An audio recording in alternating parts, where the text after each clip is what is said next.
Halo, selamat berjumpa kembali dalam rancangan YouTube channel kesehatan saya. Terima kasih karena sentiasa menonton dan terima kasih kepada semua yang sudah subscribe. Hari ini saya akan bercerita tentang satu topik yang agak menarik, diberi nama sebagai penyakit buasir ataupun dalam bahasa Inggrisnya penyakit hemoroid.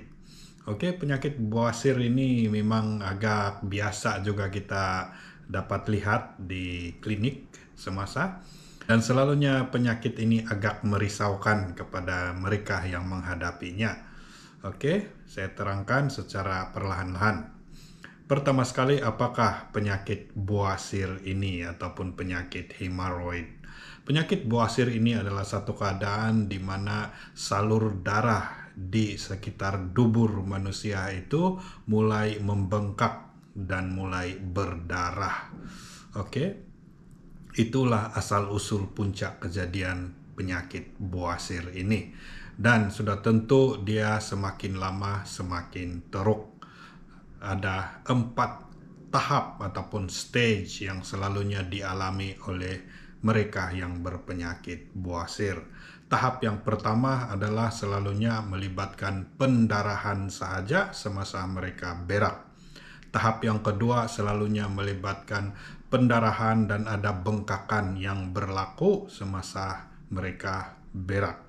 Dan selalunya bengkakan itu hanya akan timbul pada masa mereka berak, tai yang sangat keras dan pandai masuk sendiri bengkakan tersebut. Artinya dia keluar dari dubur semasa berak, lepas berak bengkakan itu masuk balik di dalam dubur. Itu tahap yang kedua.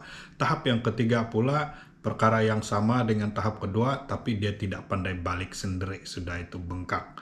Oke, dia mau kena tolong guna jari semada oleh pesakit tersebut ataupun bantuan orang lain seperti dokter untuk cucuk balik dubur itu supaya masuk balik bengkakan buasir tadi.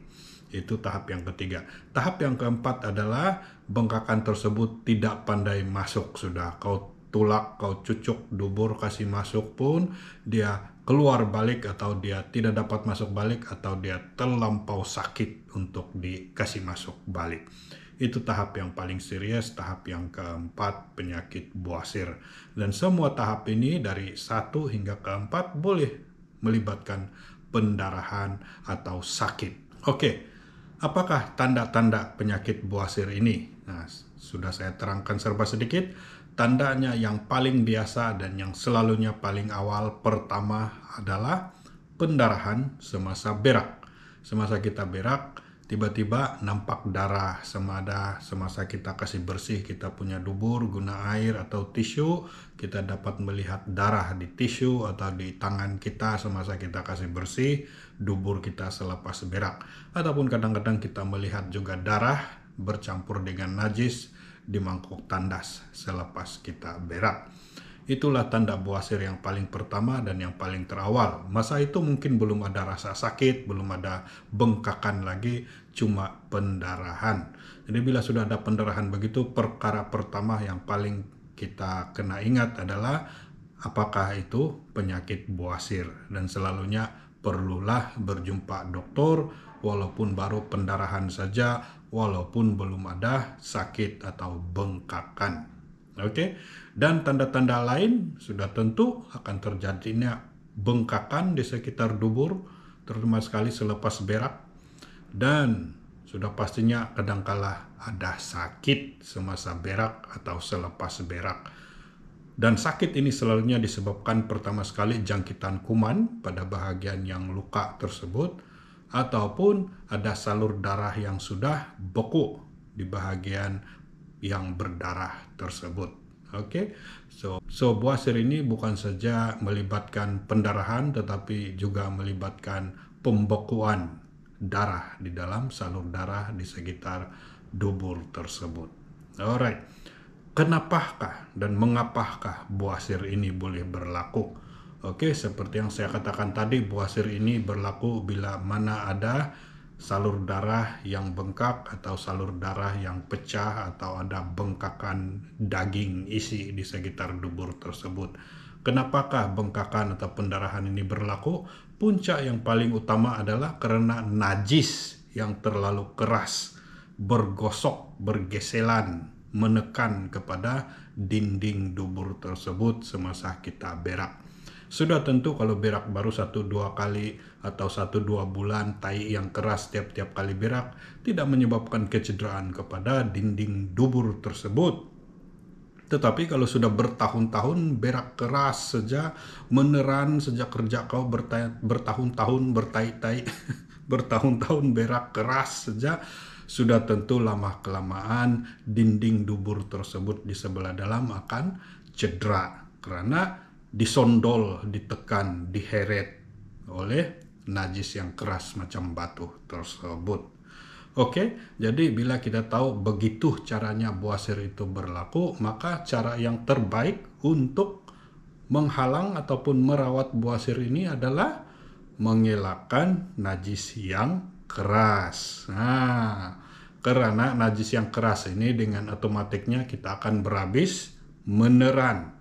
Proses meneran itu sendiri menyebabkan salur darah di sekitar dubur itu akan bengkak karena bila kita meneran, kita sebenarnya menambah tekanan di sekitar dubur, di sekitar bawah perut itu untuk mau tolak itu tai keluar.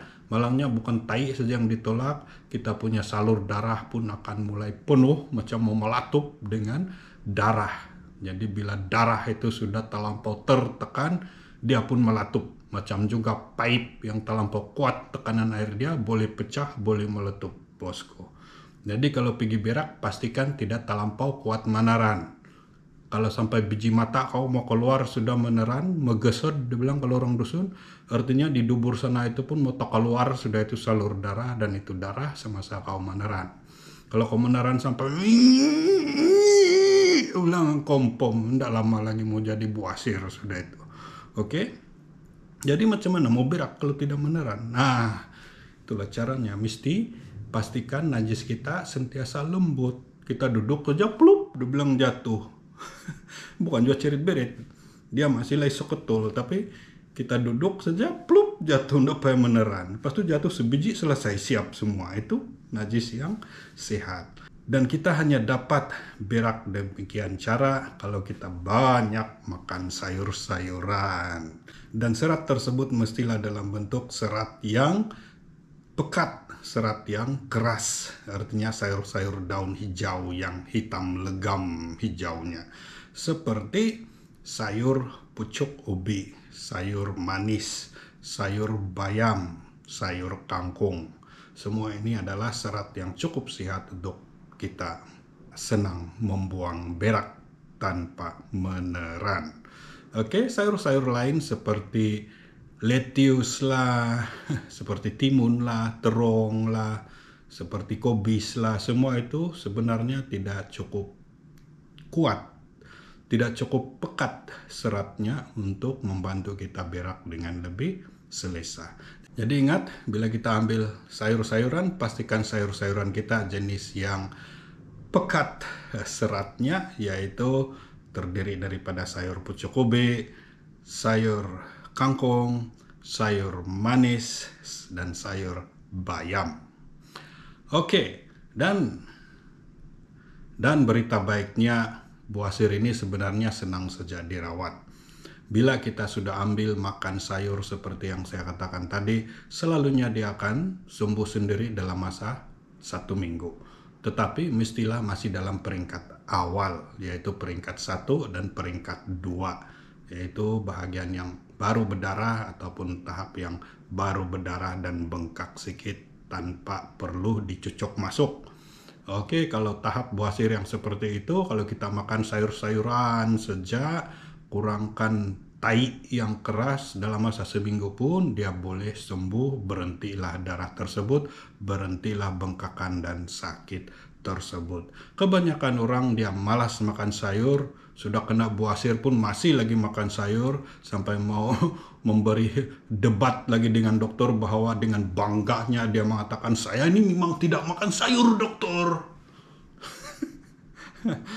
Memang orang macam itu pasti akan kena buasir sampai ke tahap yang seteruk-teruknya, yaitu tahap yang keempat, Tahap yang keempat itu rawatannya memerlukan pembedahan, sudah mau jumpa dokter lah.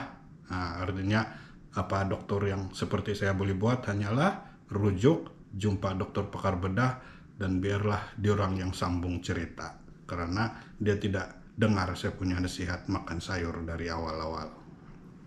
Alright, so itu cerita pasal penyakit hemoroid, penyakit bawasir. Sebelum saya akhiri, saya suka juga mention ada satu sebab lagi utama penyakit bawasir ini selain daripada kurang makan sayur adalah kegemukan. Karena bila kita gemuk sudah tentu akan bertambah tekanan di bawah perut, di sekitar dubur sana, dan sudah tentu boleh menyebabkan bawasir.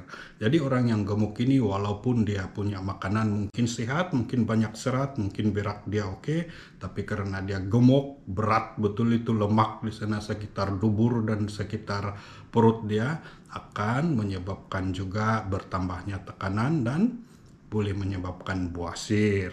Orang yang besar perut memang senang kena bawasir, termasuklah yang mengandung. Tetapi yang mengandung kita tidak risau sangat karena paling lama pun 9 bulan saja dia besar perut, lepas itu jadi kempis sudah, selesai sudah itu masalah tekanan di dalam perut. Harap-harap dia tidak sambung besar perut disebabkan kegemukan lah selepas beranak. Oke, jadi ingat penyakit bawasir boleh dicegah, boleh dirawat dengan banyakkan makan sayur-sayuran yang berserat kental dan elakkan meneran, duduk terlampau lama meneran di dalam tandas karena itu boleh menyebabkan tekanan di bahagian dubur bertambah dan menyebabkan salur darah bengkak dan menyebabkan bawasir itu terjadi. Sekian dan terima kasih.